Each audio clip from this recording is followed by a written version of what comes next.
হয়, গোলাঘাট জিলাত কালি যি অনাকাংক্ষিত এক ঘটনা সংঘটিত হৈছিলে। শালমৰা টোপত আচলতে বহুমুখী যি প্ৰকল্প আছে, ইয়াতে আচলতে সঞ্জীৱ গগৈ নামৰ এজন লোকৰ বিৰুদ্ধে গুৰুতৰ অভিযোগ উত্থাপন হৈছিলে। তাৰ পিছতেই নিশাই সঞ্জীৱ গগৈ আটক কৰিছিল। যেহেতু অভিযোগ আছিল যে এই যি বহুমুখী প্ৰকল্প দিয়াত থকা লোকক তেওঁলোকে পাচলি বিচাৰি মাৰপিট কৰিছিলে বুলি অভিযোগ উত্থাপন হৈছিলে।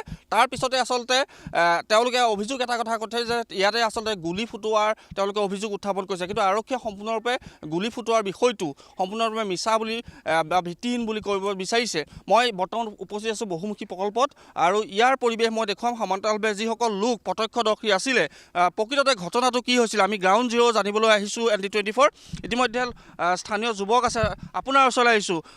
কালি আচলতে কি হৈছিলে গোটেই ঘটনাটো আপোনালোকে অভিযোগ উত্থাপন কৰিছে যে ইয়াৰ লোকক মাৰধৰ কৰিছে সঞ্জীৱ গগৈ আৰু লগত থকা কেইজনমান লোকে, কি আছিল? মইতো আপোনাৰ একদম আৰম্ভণিৰ পৰা নাই, কিন্তু মই লাষ্টত আহিছোঁ দেখিছোঁ এজন মানুহক এইখিনিতে ধৰিছে, গেৰাণ্টৰ গৰিয়া নেকি মাৰ বুলিকৈ কৈছে। তাৰপিছত সেইজনক মানে হাতটাই মানে বেৰি ধৰিছে, ধৰি পিনি দুঘোচা দিলেও, দিয়াৰ পিছত মানে মানুহজন এনেকৈ বহি পিনি পলালে, পিছফালেদি এনেকৈ খুকুৰি এখন মাৰি পঠিয়াইছে। খুকুৰিখন গাত নালাগিলে আৰু 3জন মানুহে দৌৰাই গৈছে। আৰু 2জন মানুহ এইখিনিতে কাম কৰি আছিলে, পকা কাম কৰি আছিলে। তেওঁ কেইজনক কৈছে বোলে এইকেইজন বোলে গেৰাণ্টৰ মানুহ বোলে মাৰ, ধৰি লৈ এইখিনিতে পেলাই মাৰিছে। এজনক এনেকৈ খুকুৰি মাৰি দিছে, মই এডোখৰ পৰা চাই আছোঁ। মোকো মাৰিব খুজিছিলে। বিধায়ক বিশ্বজিৎ ফুকনৰ কি পাম? হয় হয়, কি পাম এখন বিশ্বজিৎ ফুকন।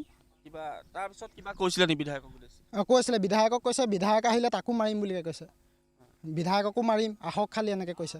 কিন্তু মানুহকেইজন মই চিনি নাপাওঁ। ইয়াৰ নহয় সঞ্জীৱ গগৈক চিনি পায়? পাওঁ।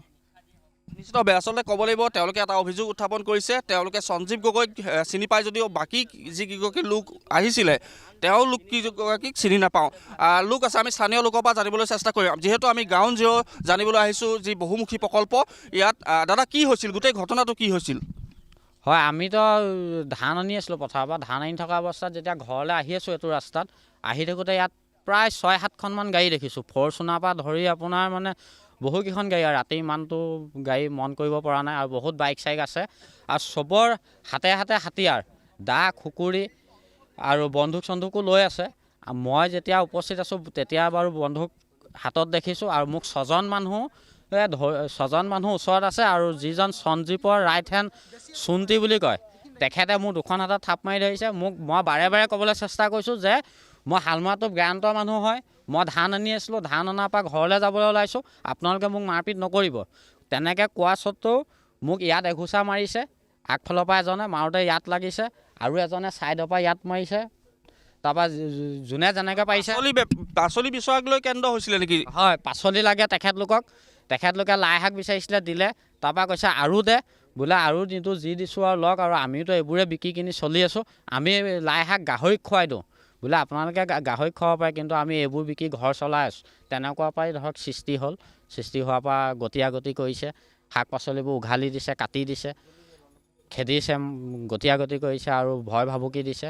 ঘৰ দুৱাৰ এৰি পেলাই যাবগৈ লাগে, ঘৰ দুৱাৰবোৰ এইখিনি স্থানতে হৈছিলে গোটেই ঘটনাটো? হয়, এইডোখৰ পৰা এইটো এলেকাতে হৈছে, এইডোখৰ জেগাতে হৈছে। সম্পূৰ্ণ ঘটনাটো এইডোখৰ জেগাতে হৈছে।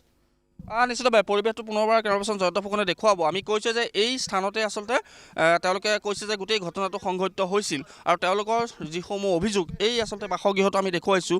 এই বাসগৃহটোতে তেওঁলোকে যথেষ্ট ইয়াত লণ্ডভণ্ড কৰিছিলে বুলি উল্লেখ কৰিছে। আমি পৰিৱেশটো দেখুৱাইছোঁ।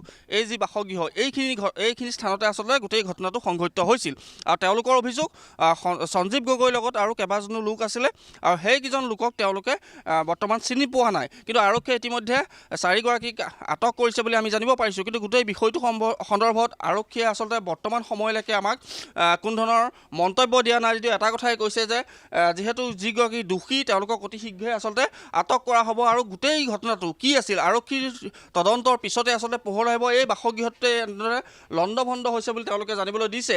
আৰু এটা কথা ক'ব লাগিব, এই যি বহুমুখী প্ৰকল্প, এই কৃষি পামখন আচলতে সৰুপথাৰ সমষ্টিৰ বিধায়ক বিশ্বজিৎ ফুকনৰ কৃষি পামতে কালি যি অনাকাংক্ষিত এক ঘটনা সংঘটিত হৈছিল যিসকল ইয়াৰ লোকে প্ৰত্যক্ষ কৰিছিল গোটেই ঘটনাটো তেওঁলোকে এটা কথাই কৈছিল যে তেওঁলোকৰ বনভোজকাৰী দলটোৱে সঞ্জীৱ গগৈৰ লগত থকা বনভোজকাৰী দলটোৱে তেওঁলোকক পাচলি বিচাৰিছিল কিন্তু পাচলি দিবলৈ অমান্তি হোৱাতে আচলতে তেওঁলোকৰ লগত এই খণ্ডযুদ্ধত লিপ্ত হয় তাৰপিছতে আচলতে এনেধৰণৰ অনাকাংক্ষিত ঘটনা সংঘটিত হয় আৰু কোনোবাই প্ৰত্যক্ষ কৰিছিলে নেকি আমি জানিবলৈ চেষ্টা কৰিম দাদা অকণমান আপোনাৰ ওচৰলৈ আহিছোঁ আপুনি দেখিছিলে নেকি ঘটনাটো স্পটত মই নাছিলোঁ কিন্তু আমি খবৰ পাইহে আহিছোঁ কিন্তু ওচৰলৈ মানুহ চাপিব পৰা অৱস্থাত নাছিলে কিন্তু বহুত ধৰণৰ মানে চিঞৰ বাখৰ অভদ্ৰামী মানে কৰা হৈছে কোনো চব ভয়ে ভয়ে মানে ক'ত কেনেকৈ লুকাইছে কোনো মানে হেৰি নাই নিষ্ঠাৰ নাই এগৰাকী মহিলা সেইডোখৰত লুটি খাই পৰি আছে তেখেতৰ ওচৰত যাবলৈও মানুহ মানে সাহস কৰা নাই মানে ইমানে অভদ্ৰামী কৰিছে লাঠি জৰা খুঁটিৰ পৰা ধৰি মানে তেওঁলোকৰ লগত খুকুৰীৰ পৰা ধৰি বহুত বস্তু লৈ ফুৰিছে আৰু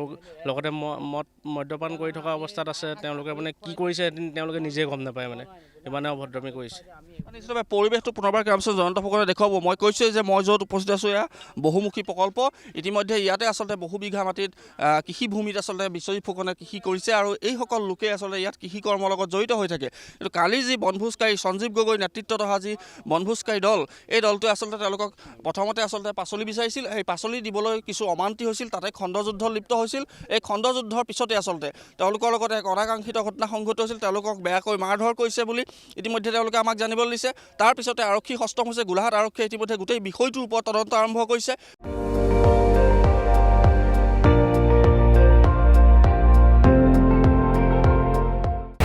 আপুনি চাই আছে ND24 সৰ্বশ্ৰেষ্ঠ নহয় সৰ্বোত্তমৰ দৌৰত